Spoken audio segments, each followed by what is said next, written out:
July 16, 1979, Saddam Hussein became the president of Iraq.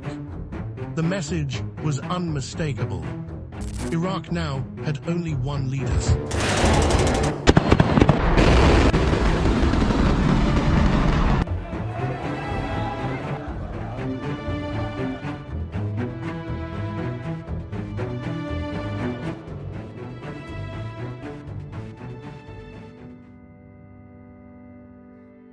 Saddam Hussein was born on April 28, 1937, in the small village of Al-Orja, near the city of Tikrit in northern Iraq. His father, Hussein al-Majid, disappeared just a few months before Saddam was born, and his fate was never confirmed. Growing up without a father, Saddam's early childhood was marked by poverty, instability, and hardship. Unable to care for him, his mother sent him to live with his maternal uncle, Kararallah Talfa. A former army officer and an Arab nationalist, Kararallah had a profound influence on Saddam's personality. He encouraged him to pursue an education and introduced him to politics, history, and the glory of the ancient Mesopotamian civilizations. It was during those years that Saddam began to believe he was destined to play an important role in Iraq's future.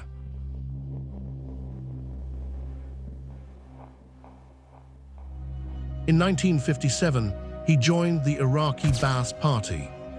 At the time, it was less of a political party and more of an underground revolutionary movement.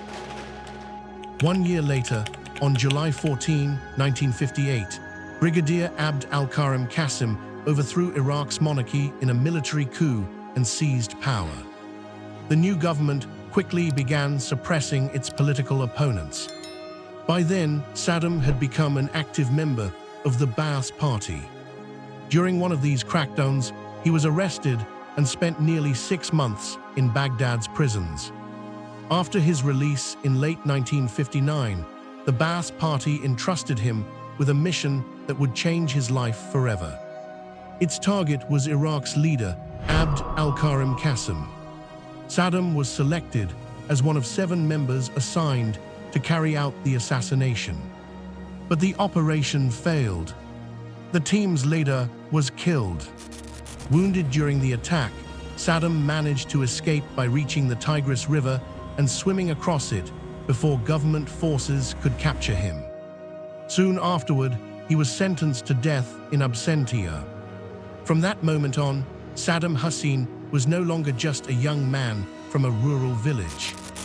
He had become a political fugitive whose name had entered Iraq's security files for the very first time. He fled first to Damascus and later to Cairo.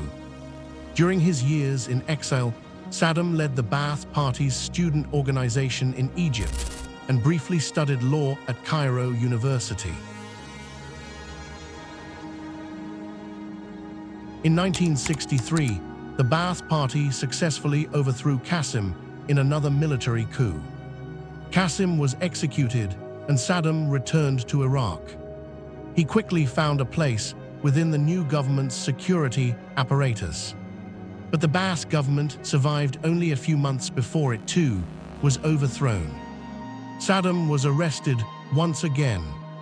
During his years in prison, he spent much of his time studying history, politics, and the methods used by authoritarian leaders such as Adolf Hitler and Joseph Stalin.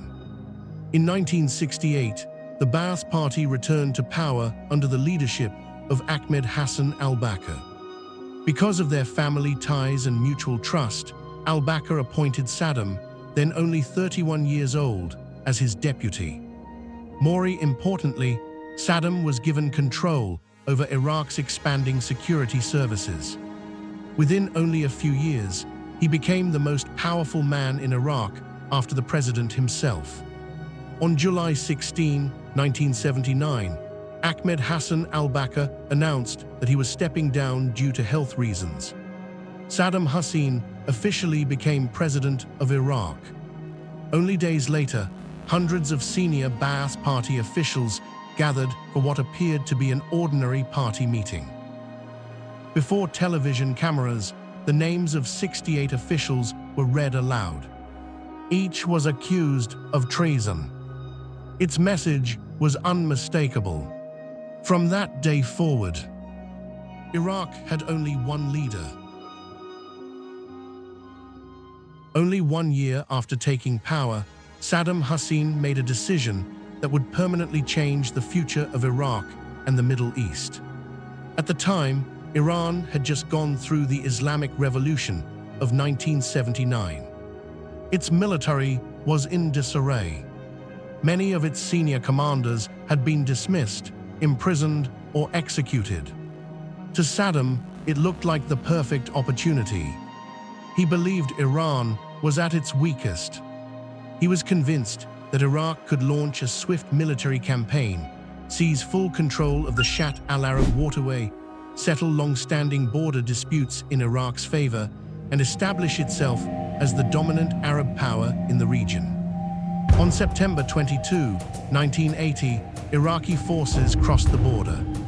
The war had begun. Saddam expected the conflict to last only a few weeks. He was wrong.